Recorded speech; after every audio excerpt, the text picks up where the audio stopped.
upon a time, in a countryside house, there's James sleeping on the bed. At 4 o'clock, he woke suddenly and completely. 4 o'clock was the time at which his father had always called him to get up and help with the milking. Strange how this habit of his youth clung to him still. He had trained himself to turn over and go back to sleep. But this morning, it was Christmas. He did not try to sleep. Why did James feel so awake tonight? He slipped back in time as he did so easily nowadays. 50 years ago, when James was 15 and still in his father's farm. He loved his father, but he had not known it until one day, a few days before Christmas, when he had overheard what his father was saying to his mother. Well, I hate to call James in the mornings. He's growing so fast. He needs his sleep. I wish I could manage alone.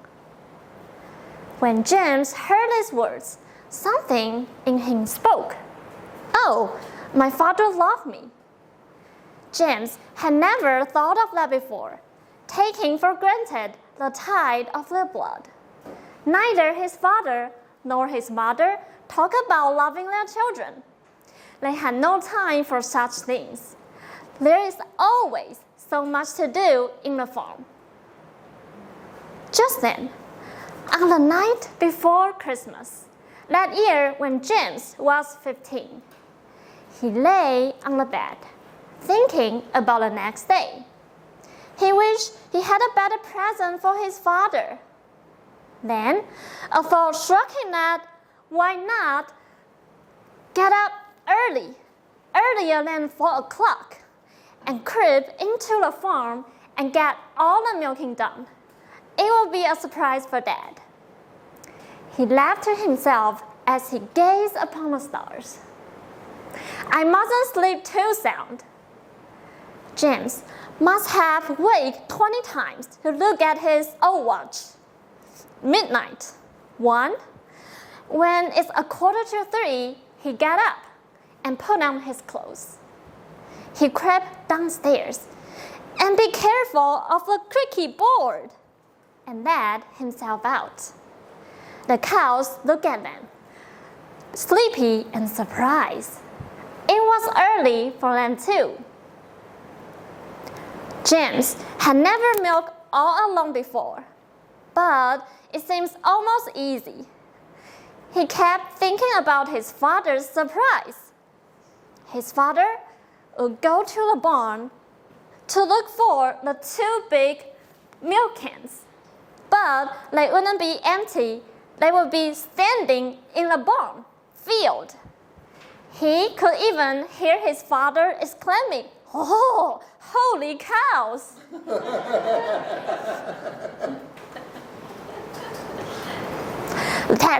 The task went more easily than he had ever known it before. Milking, for once, was not a chore, it was something else. It's a gift for his father who loved him. When James finished, the 2 milk cans were full. He covered them and closed the milkhouse door carefully. Then he looked at his watch. It's almost 4. Now, back up to bed. Shh. Then the door opened. James, we have to get up, even if it's Christmas. All right, he said sleepily. The door closed, and he lay still, laughing to himself. In just a few minutes, his father would know.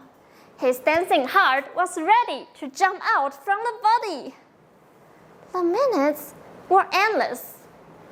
10, 15, he did not know how many.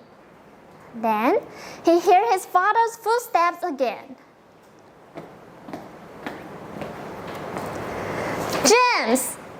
His father was standing by the bed, pulling away the cover.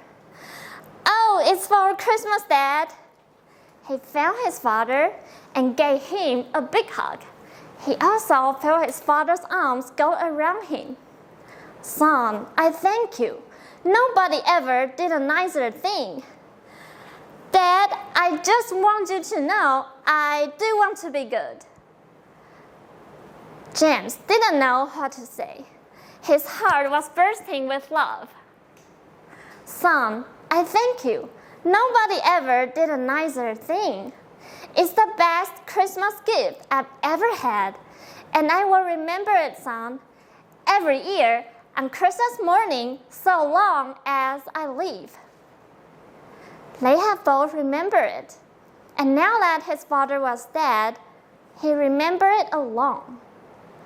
That blessed Christmas morning, when, along with the cows in the barn, he had made his first gift of true love. Sometimes a meaningful gift isn't just about the price. It's the time and effort that we dedicate wholeheartedly that make it a gift of true love. TME.